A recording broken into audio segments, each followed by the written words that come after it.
ನಿಮ್ಮ ಗಮನದಾಗಿರ್ಲಿ. ಅವ ಹೌದು ಮನೆ ಮನೆ ಭಿಕ್ಷಾ ಬೇಡ್ಕೊಂಡು ತಿಂತಿದ್ದ. ಯಾರು? ಚಾಣಕ್ಯ. ಮಹಾಜ್ಞಾನಿ ಆಗಿದ್ದ, ನಿಷ್ಠುರವಾದಿ ಆಗಿದ್ದ, ಸತ್ಯದ ಪ್ರತಿಪಾದಕನಾಗಿದ್ದ. ಯಾವಾಗ ಎಳ್ಕೊಂಡು ಹೋಗಿ ಹೊರಗೆ ಹೋಗದ್ರಲ್ಲ, ಆ ಮಹಾದ್ವಾರದ ಮುಂದೆ ನಿಂತುಕೊಂಡು ಆತ ಒಂದು ಮಾತನ್ನ ಹೇಳ್ತಾನೆ. ತಾನು ಚಂಡಿಕೆಯನ್ನ ಬಿಟ್ಟಿದ್ದ. ಆ ಚಂಡಿಕೆಯನ್ನ ಬಿಚ್ಚಿ ಏನು ಹೇಳ್ತಾನೆ ಅಂತಂದ್ರ, ಈ ಚಂಡಿಕೆಯನ್ನು ಯಾವಾಗ ಕಟ್ಟುತ್ತೀನಿ ನಾನಂತಂದ್ರೆ ಈ ನಂದ ಮಹಾರಾಜನನ್ನ ಅರಮನೆಯಿಂದ ಹೊರಗೆ ಹಾಕಿ ಒಬ್ಬ ಸಾಮಾನ್ಯನ ರಾಜನನ್ನಾಗಿ ಮಾಡಿ ಈ ಚಂಡಿಕೆಯನ್ನು ಕಟ್ತೀನಿ ಅಂತೇಳಿ ಬಿಚ್ಚಿರ್ತಕ್ಕಂಥದ್ದು ಈ ದೇಶದ ಇತಿಹಾಸ. ನಿಮಗೆ ಗೊತ್ತಿರಲಿ. ಯಾವಾಗ ಚಂಡಿಕೆಯನ್ನು ಬಿಚ್ಚಿದ ಮುಂದ ಒಬ್ಬ ಸಾಮಾನ್ಯ ಕುರಿ ಕಾಯುವ ಹುಡುಗನನ್ನ, ಚಂದ್ರಗುಪ್ತ ಮೌರ್ಯ ಅಂತ ನೀವೇನು ಹೆಸರು ಹೇಳ್ತಿರಲ್ಲ, ಚಂದ್ರಗುಪ್ತ ಮೌರ್ಯ ಬೇರೆ ಯಾರು ಅಲ್ಲ, ಕುರಿ ಕಾಯ್ಕೊಂತ ಅಡ್ಡಾಡ್ತಿತ್ತು ಹುಡುಗ. ಅವತ್ತಿನ ದಿವಸನೇ ಇವ ಹುಡುಕೊಂತ ಹೊಂಟ ನಂದ ಮಹಾರಾಜನ ವಿರುದ್ಧ ಯಾರನ್ನ ನಿಲ್ಲಿಸಬೇಕು, ಯಾರನ್ನ ತಯಾರು ಮಾಡಬೇಕು ಅಂತೇಳಿ ವಿಚಾರ ಮಾಡಿಕೊಂಡು ಹೋಗಿ ಕುರಿ ಹಿಂಡಿನೊಳಗ ಕುರಿ ಕಾಯುವ ಆ ಹುಡುಗನನ್ನ ಕರ್ಕೊಂಡು ಬಂದು ಆತನಿಗೆ ಯುದ್ಧ ನೀತಿಗಳನ್ನೆಲ್ಲ ಹೇಳಿಕೊಟ್ಟು ಆತನ ಪರವಾಗಿ ಒಂದು ಸೈನ್ಯವನ್ನ ಕಟ್ಟಿ ನಂದ ಮಹಾರಾಜನ ವಿರುದ್ಧ ಯುದ್ಧಕ್ಕೆ ನಿಲ್ಲಿಸಿ ಅವನನ್ನ ಸೋಲಿಸಿ ಆ ನಂದ ಮಹಾರಾಜನ ಜಾಗಕ್ಕ ಯಾರನ್ನ ಕುಂದಿರಿಸಿದ ಚಾಣಕ್ಯ ಅಂತಂದ್ರ ಚಂದ್ರಗುಪ್ತ ಮೌರ್ಯನನ್ನ ಕುಂದಿರಿಸಿದ ಅಂತಕ್ಕಂಥದ್ದು ಈ ದೇಶದ ಇತಿಹಾಸ ಐತಿ. ಆದ್ರೆ ನಿಮ್ ತಲೆಯಾಗಿರ್ಲಿ, ನಾನು 3 ವರ್ಷದ ಹಿಂದೆ ಪ್ರಹ್ಲಾದ್ ಜೋಶಿಗೆ ಒಂದು ಫೋನ್ ಅನ್ನ ಮಾಡಿದ್ದೆ.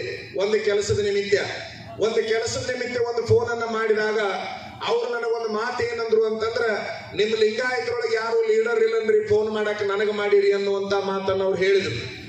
ಅವಾಗ ನಾನು ಹೇಳಿದೆ, ಎಂಪಿಗಳಾಗಿರ್ತಕ್ಕಂಥವ್ರು, MLA-ಗಳಾಗಿರ್ತಕ್ಕಂಥವ್ರು ಜಾತಿ ಎತ್ತಿ ಮಾತಾಡಬಾರದು. ಯಾವಾಗ ನೀವು ನಮ್ಮ ಸಮಾಜದ ನಾಯಕರು ಇಲ್ಲನ ಅಂತ ಕೇಳಿರಂತಂದ ಮೇಲೆ ಇನ್ನು ಮುಂದೆ ಎಂದೂ ನಿಮಗೆ ನಾನು ಫೋನ್ ಮಾಡೋದಿಲ್ಲ.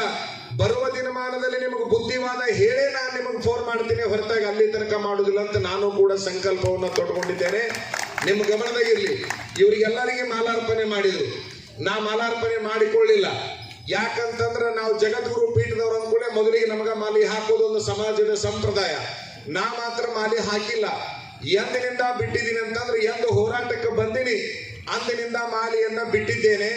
ನಾನು ಯಾವಾಗ ಮಾಲಿ ಹಾಕ್ತೀನಿ ಅಂತಂದ್ರೆ, ಯಾವಾಗ ಪ್ರಹ್ಲಾದ್ ಜೋಶಿ ಚುನಾವಣೆ ಒಳಗೆ ಸೋತು ಮನೆಗೆ ಹೋಗ್ತಾನ ಅವತ್ತು ಮಾಲಿ ಹಾಕ್ಕೊಳ್ತೀನಿ, ಹೊರತಾಗಿ ಅಲ್ಲಿ ತನಕ ಮಾಲಿಯನ್ನ ಹಾಕೋದಿಲ್ಲ ಅಂತಕ್ಕಂತಹ ಪ್ರತಿಜ್ಞೆಯನ್ನ ನಾ ಮಾಡಿದ್ದೀನಿ.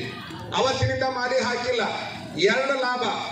ಒಂದು, ಈ ನಾಡಿಗೆ ಲಾಭ ಆಗಬೇಕು, ಈ ನಾಡಿನ ಜನರಿಗೆ ಲಾಭ ಆಗಬೇಕು, ಮತದಾರರಿಗೆ ಲಾಭ ಆಗಬೇಕು. ಅವಾಗ ನಾನು ಕೊರಳಾಗ ಮಾಲಿ ಹಾಕಬೇಕು, ಇಲ್ಲ ಅಂದ್ರೆ ಮಾಲಿ ಹಾಕಬಾರ್ದು ಅಂತ ಹೇಳಿ ನಮ್ಮ ಮಠದ ಕಾರ್ಯಕ್ರಮ ಹಿಡ್ಕೊಂಡು ಯಾವುದೇ ಭಕ್ತ ಮಾಲಿಯನ್ನ ತೆಗೆದುಕೊಂಡು ಬಂದ್ರೆ ಕರ್ತೃ ಗದ್ದಿಗೆ ಹಾಕಪ್ಪ, ನನ್ನ ಕೊಳ್ಳಾಗ ಹಾಕಬೇಡ ಅಂತ ಹೇಳುವ ಪರಿಸ್ಥಿತಿಗೆ ನಾವು ಬಂದು ನಿಂತಿದ್ದೇವೆ ಅಂತಕ್ಕಂಥದ್ದು ನಿಮ್ಮೆಲ್ಲರ ಗಮನದಾಗಿರ್ಲಿ ಅಂತವರಲ್ಲ. ಬಿಜೆಪಿ ಪ್ರೀತಿ ಮಾಡಿದವರಲ್ಲ, ಕಾಂಗ್ರೆಸ್ ಅನ್ನ ವಿರೋಧ ಮಾಡಿದವರಲ್ಲ.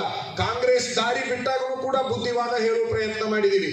ಬಿಜೆಪಿ ದಾರಿ ಬಿಟ್ಟಾಗೂ ಕೂಡ ಬುದ್ಧಿವಾದವನ್ನ ಹೇಳುವಂತ ಪ್ರಯತ್ನ ಮಾಡಿದೀವಿ. ಯಾಕೆ ಅಂತಂದ್ರ ನಾವು ಧರ್ಮಸ್ಥಾನದಲ್ಲಿ ಕುಂತಿರ್ತೀವಿ ಅಂತಂದ ಮೇಲೆ ಯಾವ ರಾಜಕಾರಣಿಗೆ ದಾರಿ ಬಿಟ್ಟು ನಡೀತಾರೆ ಅವರಿಗೆ ಬುದ್ಧಿವಾದ ಹೇಳುವಂತಹ ಹಕ್ಕು, ಅಧಿಕಾರವನ್ನ ಸಮಾಜ ಮತ್ತು ಧರ್ಮ ನಮಗೆ ಕೊಟ್ಟಿದೆ ಅಂತಕ್ಕಂತಹ ಭಾವನೆ ನಮ್ಮದಾಗಿರೋದ್ರಿಂದ ಆ ಕೆಲಸವನ್ನ ಯಾವಾಗಲೂ ಕೂಡ ಮಾಡ್ಕೊಂತ ಬಂದಿದ್ದೀನಿ.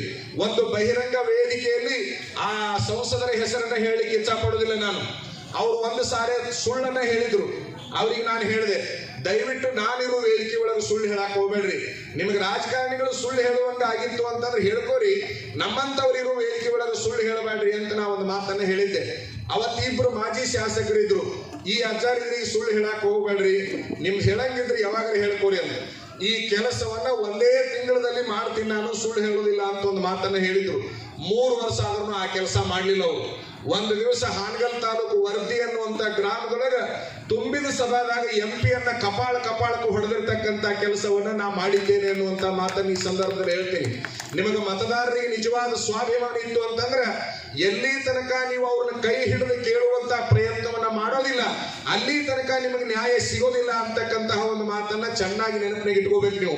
MLA ಇರುವನ್ನಕ, MP ಇರುವನ್ನಕ, ಮಂತ್ರಿ ಇರುವನ್ನಕ, ಯಾವುದೇ ಇರುವನ್ನಕ ಅವ ನಿಮ್ಮ ವಿರುದ್ಧ ಕೆಲಸ ಮಾಡಕ್ ಹತ್ತಿದಾಗ, ನಾಡಿನ ಅಭಿವೃದ್ಧಿಯಲ್ಲಿ ಹಿನ್ನಡೆಯನ್ನ ಅನುಭವಿಸುವಂತ ಸಂದರ್ಭದಲ್ಲಿ ಅವನನ್ನ ತರಿವಿ ಕೇಳುವಂತ ಶಕ್ತಿಯನ್ನ ಮತದಾರರು ಕಳ್ಕೊಂಡಿದ್ದೀರಿ. ನಮಗೆಲ್ಲ ಗೊತ್ತು ಈ ದೇಶದಲ್ಲಿ ಎಷ್ಟು ಪ್ರಾಮಾಣಿಕ ಮತದಾರರಿದ್ರು ಅಂತಕ್ಕಂಥದ್ದು, ಎಷ್ಟು ಪ್ರಾಮಾಣಿಕ ಹುಡುಗರಿದ್ರು ಅಂತಕ್ಕಂಥದ್ದು ನಮಗೆ ಗೊತ್ತು, ಓದಿದ್ದೇವೆ. ಆದ್ರೆ ಇವತ್ತಿನ ದಿವಸ ಏನಾಗಿದ್ದೀರಿ ಅಂತಂದ್ರೆ ಬಹುಶಃ ಬರೇ ಚೇಲಾಗಳಾದಂಗ ಆಗುವಂತಹ ಕೆಲಸವನ್ನ ಬಹಳ ಜನ ಮಾಡ್ತಾ ಇದ್ದೀರಿ.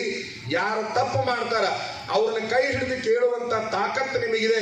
ಯಾಕಂದ್ರೆ ನೀವು ಓಟ್ ಹಾಕಿದ ಮೇಲೆ ಅವ್ರು ಆರಿಸಿ ಬಂದಿರ್ತಾರೆ ಹೊರತಾಗಿ ಸುಮ್ಮನೆ ಆರಿಸಿ ಬರಕ್ಕೆ ಸಾಧ್ಯನೇ ಆಗಿರುವುದಿಲ್ಲ.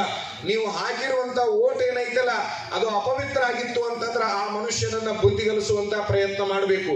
ಎಲ್ಲಿ ತನಕ ರಾಜಕಾರಣಿಗಳಿಗೆ ನಾವು ಬುದ್ಧಿವಾದವನ್ನ ಹೇಳುವ ಪ್ರಯತ್ನವನ್ನ ಮಾಡೋದಿಲ್ಲ ಅಲ್ಲಿ ತನಕ ಅವರು ಸರಿಯಾದ ದಾರಿ ಒಳಗೆ ಸಾಗೋದಿಲ್ಲ ಅಂತಕ್ಕಂಥದ್ದನ್ನ ತಾವೆಲ್ಲ ಅರ್ಥ ಮಾಡಿಕೊಳ್ಬೇಕಾಗ